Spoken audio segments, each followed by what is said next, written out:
Hi, I'm Saad, and today I'm gonna show you around UM, and also I'm gonna talk about how I actually choose UM when I was deciding about my study abroad journey, and when I was basically picking up the countries, and I was also deciding about my university.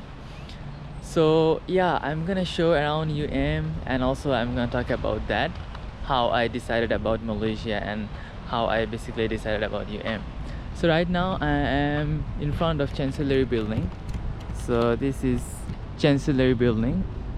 Uh, this is basically the office of the Vice Chancellor, and also other major departmental heads or other major UM officials, high officials. This is their office.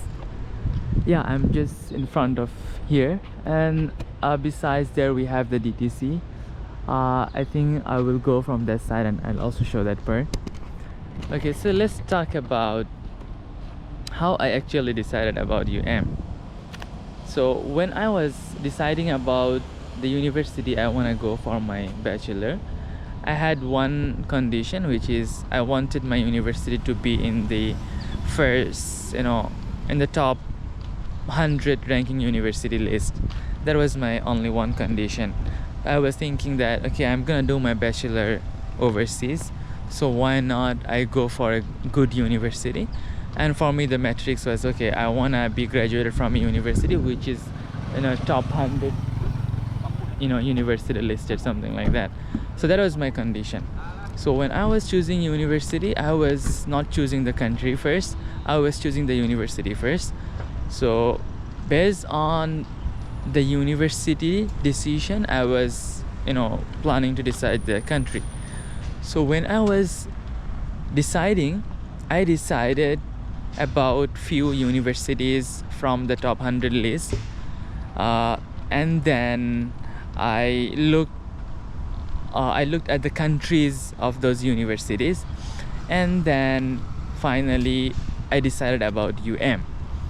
At the time, I don't remember in 2023 what was the ranking for UM, but I think it was pretty much around between 70 to 80 range. The ranking was something like that, maybe 76 or 73, I don't remember particularly.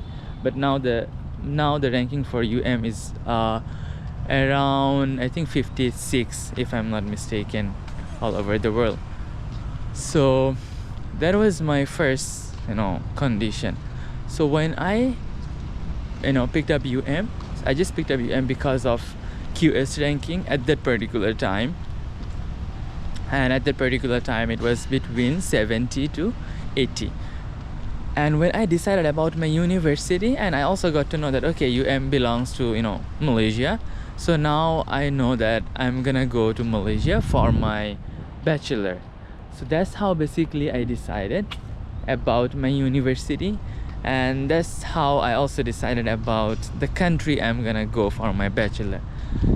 And now let's talk about after being 3 years in UM and in Malaysia, let's talk about, did I actually made a good decision when I decided about that, or was it a bad decision? Or when I actually decided, and based on what I decided, is it actually a good decision or not? Let's talk about that. So now when I actually continued 3 years of my journey in UM, and I also got to know about different things, I also experienced different things. I also made the lecturers and the curriculums and everything. What I feel like is it is actually worth it. And the condition I put back then when I was deciding about the university, I didn't know that, but I think that was a very brilliant condition I put on myself when actually I was deciding about that. Okay, why I'm saying like this? Like, when you choose about a university, does it matter that is your university is top ranked university or not? Does the ranking matter at all? I'm gonna say, yeah, it does matter. In some perspective, I think it does matter. And for me, how does that matter? How is mattering for me, in terms of UM, which is the first thing, when I got to know about Dubai Golden Visa.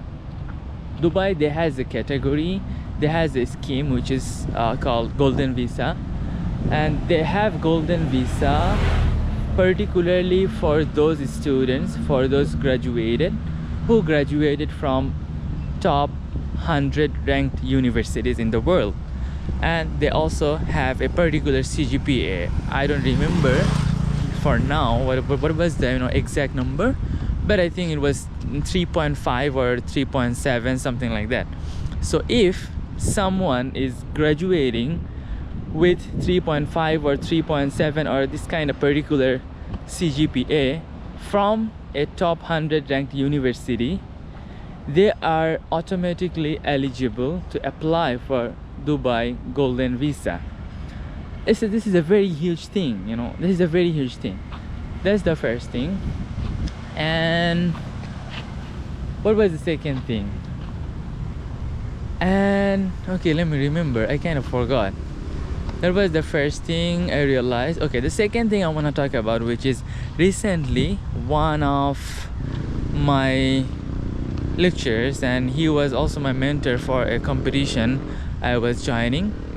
He did his master's in UM, if I'm not mistaken. He did his PhD in UM. He worked in UM. He was lecturer for around 3 to 4 years, I guess, in UM. So that was his whole journey in UM: master's, PhD, and then he work experience from UM. So only because of this experience, he got accepted into Australian residency, PR. He got the permanent residency in Australia as a global talent. Why? Only because he did his master's, PhD. He worked in a university which is top 100, one of the top 100 ranked universities in the world. This is not like I'm just saying something out of nowhere. I talked with my lecturer and he shared everything with me. I mean, why and how he got accepted as a global talent, and how basically he got the PR. I mean, everything was processed under global talent category for him, and the main reason was his experience in UM and his portfolio, that he graduated and he did his master's and PhD from a top ranked university like Malaysia. So that's the second thing I remember as for now. And then, so this is basically, these privileges are basically someone is getting only because they are somehow associated with UM, and UM is a highly ranked universities, and they are in the top 100 ranked universities in the world.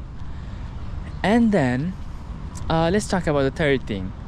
I think in my third year, basically in last year, first semester, I guess, I got to know about one program which is I think I don't remember the program name right now, but the program was about Japanese government. They need highly highly experience, or they need new graduates from highly reputed universities, and good universities. So they started hiring directly from Malaysia and from Malaysian top ranked universities. So imagine why? Because Japan is going through a human resource crisis. That's why they're planning to hire fresh graduates from different countries. It's not like only from Malaysia. They're also hiring from other countries, Sri Lanka, like India. I also saw other countries as well. So when they choose the universities they want to hire from, they choose only top ranked universities from Malaysia, like UTM, UM, and some other universities, USM. So the program was about, you don't have to do anything. you have to enroll for the program. The program is completely free. You have to register for that. You have to learn Japanese language until a certain level, and when you pass the exam, and basically you go through your academic studies, and besides that it's completely online, and you join the program, and then you finish the language course, and then slowly you complete the language program, you take the exam, professional exam, and also I think you have to pass 1 or 2 level. After you pass, and by the time you graduate from your university, bro, you can directly get a job offer. They will bring you to Japan. They will, it's a completely fully funded trip from their side. You're gonna join, and you're gonna meet different companies in Japan. You're gonna join the interview with them, and then they will arrange everything for you. The main part is they're collaborating with this kind of top highly ranked universities. They're preparing you, they're teaching you the language completely for free, and then you are getting the chance to go to Japan and then face different interviews, and then you can have a job over there. They will do everything for you. And as a fresh graduate, I think they will pay you around, I think in Malaysian ringgit, they will pay you around 7 to 8k per month. You have accommodation from the company, everything they will provide.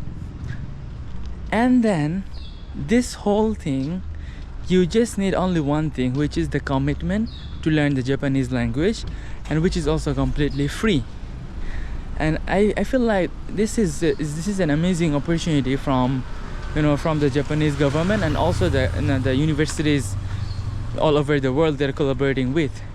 So how I know, basically I also joined the program. I learned until a certain level, and then I couldn't continue because my academic pressure was so much. So basically I didn't continue at all. So that's the third thing I remember. So there are so many things that made me realize later on that when I choose about when I choose about the university, depended on only one condition, which is like, I'm choosing because is a highly ranked in universities. That was my one condition, and I choose based on that.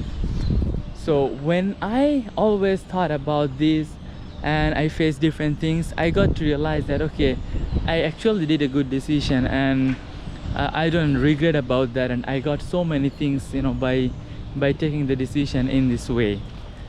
So that's the thing. So when you decide about university, I think considering about the ranking, somehow it plays a very big role, and it helps a lot.